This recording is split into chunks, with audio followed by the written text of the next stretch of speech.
பிப்ரவரி second வீக்ல இரண்டாவது அந்த 9ஆம் பாவம் என்று சொல்லப்படுகிற யோகஸ்தானத்துக்கு போய் ராகுவோட பக்கத்துல போனாலும் குருவின் பார்வை பெறுகிறார். அதனால எந்த விதத்திலும் பெரிய பாதிப்புகள் இல்ல.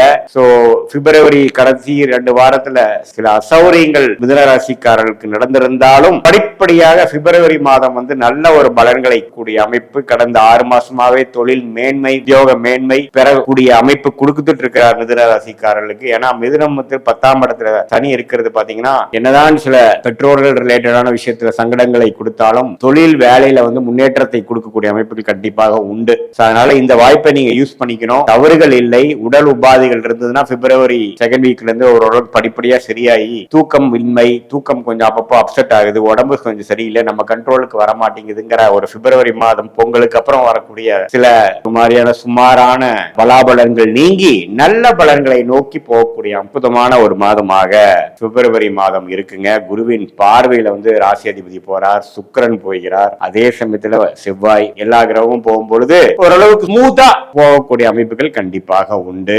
அதே சமயத்துல ராசிக்குள்ளேயே குரு இருந்து நல்லாவே ஒரு ஒழுக்கம், இதுவரை நீங்க கொஞ்சம் அப்படி இப்படி இருந்திருந்தாலும் இப்போ ஒழுக்கத்தை நோக்கி போகக்கூடிய அமைப்பு, கொஞ்சம் தெளிவா யோசிக்கிறோம், யாரோ சொன்னாங்கன்னா கேட்கிறோம், எல்லாமே போன பிற்காலத்துல நம்ம என்னென்ன மாதிரி ஒரு இறந்த காலத்துல நம்ம செய்தோமோ சில தவறுகளை செய்தெல்லாம் இப்ப நல்லாவே உங்களுக்கு பல்ப் போட்டு தெரியும். ஏன்னா ஒரு சுபகிரகமாகிய குரு ராசிக்குள்ள போயிட்டாருன்னா மைண்ட் தெளிவாகும். நம்ம முதல்ல இருந்த கொஞ்சம் லேசியான ஹேபிட்ஸ், தேவையில்லாத ஒரு பழக்க வழக்கங்கள்லாம் நீங்கி ஓரளவுக்கு தெளிவை நோக்கி போய்கொண்டிருக்கக்கூடிய மிதுன ராசிக்காரர்கள் பிப்ரவரி மாதம் மேலும் சில மேன்மைகளும் சில யோகங்களும் பெற்று சில வண்டி வாகனம் வாங்குறது, சில இடங்கள் வாங்குறது, சில ஒரு இடத்தை கொடுத்து இன்னொரு இடம் வாங்குறது, ஆபரணங்கள் வாங்குறது, நல்ல ஒரு தங்கம் சில்வர் அது மாதிரி ஆபரணங்கள் வாங்குறது, காஸ்ட்லியான பிரிஷியஸ் மெட்டல்ஸ் வாங்குறது, இது மாதிரி சில முதலீடுகளை செய்யக்கூடிய அமைப்புகள்லாம் கொஞ்சம் படிப்படி வருது. அதே மாதிரி மாணவர்களும் பாத்தீங்கன்னா இதுவரை கொஞ்சம் ஒரு மாதிரி தயக்கத்தோடையும் கான்பிடன்ஸ் இல்லாதவங்களுக்கு ஒரு கான்பிடண்டா ஒரு எக்ஸாம் எழுதுறது, காம்படிட்டிவ் எக்ஸாம்ஸ் எழுத ரெடி ஆகிறது, என்ன ஹையர் ஸ்டடிஸ் படிக்கணும்